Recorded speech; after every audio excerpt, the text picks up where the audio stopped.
The Art of Not Trying, a quiet philosophy of effortless living. Sometimes, in the quiet hours, when the world has paused and the noise fades into stillness, I ask myself, what if the reason I feel so exhausted is because I've been trying too hard, trying to become someone, trying to be better, trying to find peace, trying to fix what seems broken in me, or in the world? It's strange, isn't it? We live in a culture that glorifies effort, that worships progress, that teaches us we are always one more improvement away from being enough. One more habit, one more goal, one more transformation. But what if that's the very thing pulling us away from ourselves? Taoist sages spoke of this long before the modern world began spinning at its current pace. They watched human beings exhaust themselves in pursuit of ideals, chasing happiness, order, even meaning, as if it was something outside of them. And they saw what we fail to see, that the more we try to shape life into what we think it should be, the further we drift from what it actually is. They called this force, the way things truly are, the Tao. Not a god, not a law, but a flow, a rhythm, a pulse beneath everything. The Tao cannot be grasped. It cannot be understood through logic or contained in words, but it can be felt, in silence, in surrender, in the letting go of effort. We don't find peace by chasing it. We find it when we stop running. We are taught that to be happy, we must improve ourselves. So we read books, follow routines, set goals, chase dreams. And yet, underneath it all, there's still this quiet dissatisfaction, this low hum of not enough. We think happiness is something we reach after we fix all the flaws, after we have more money, more love, more recognition, after we finally become the person we're meant to be. But happiness isn't found in becoming, it's found in being. Alan Watts once said that the more we struggle for happiness, the more it eludes us. It's like trying to grasp water with a tight fist. The harder we grip, the faster it slips away.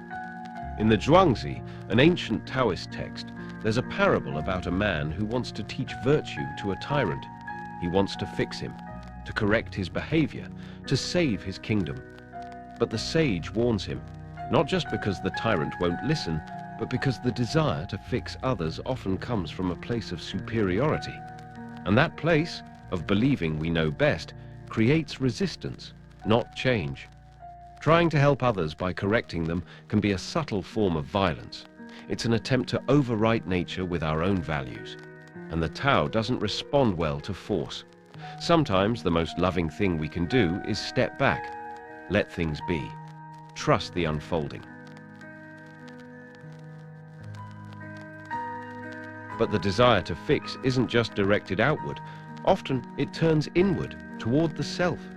We try to become something else, something more acceptable, more desirable, more enlightened. We compare ourselves constantly, our appearance, our intelligence, our achievements. We're told we should want to be better. But what if we're not meant to be better? What if we're meant to be ourselves? In the natural world, nothing tries to be what it is not. The tree does not envy the mountain. The bird does not try to become the fish. But humans constantly reshape themselves to fit ideals. We tan our skin or bleach it. We alter our bodies, our personalities, our identities, sometimes subtly, sometimes drastically, all to feel worthy of being loved, seen, accepted. But in doing so, we lose touch with our original shape, our natural rhythm, and we suffer. Taoism teaches us that every being has its own way, its own path. There is no need to compare, no need to change form, only to return. And then there's the pursuit of control. We want life to go our way. We make rules, create systems, build beliefs to hold everything in place. But life is fluid. It is not made to be held. And our systems, no matter how noble, often end up caging us. Lao Tzu wrote, "Do you want to rule the world and control it? I don't think it can ever be done. The The world is a sacred vessel. You will only make it worse if you try. Trying to impose order on what is naturally wild often backfires. What works today may not work tomorrow. What heals one person may harm another. What brings peace in one moment may cause turmoil in the next. So instead of forcing change, Taoism suggests we observe, we adapt, we let go of fixed ideas. This is not apathy, it's wisdom. It's seeing that sometimes nature knows better than we do. But letting go doesn't mean giving up. It means stepping into harmony. It means allowing things to unfold without resistance. It means trusting that not all growth comes from action. Some growth happens in stillness. There's a concept in Taoism called Wu Wei. It means non-doing or effortless action. Not laziness, but presence. Think of a dancer so lost in movement that she becomes the dance. A writer whose words pour out like breath. An artist who no longer paints, but is painted through. That is Wu Wei, when the self dissolves and what remains is flow.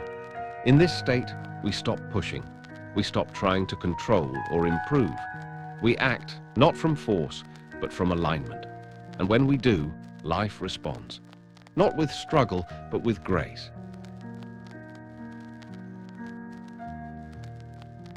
But how do we live this way? How do we stop trying in a world that rewards effort? First, we begin by noticing.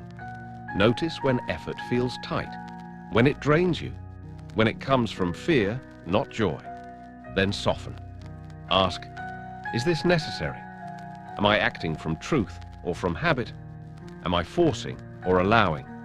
Sometimes the most powerful thing you can do is wait. Watch. Be still.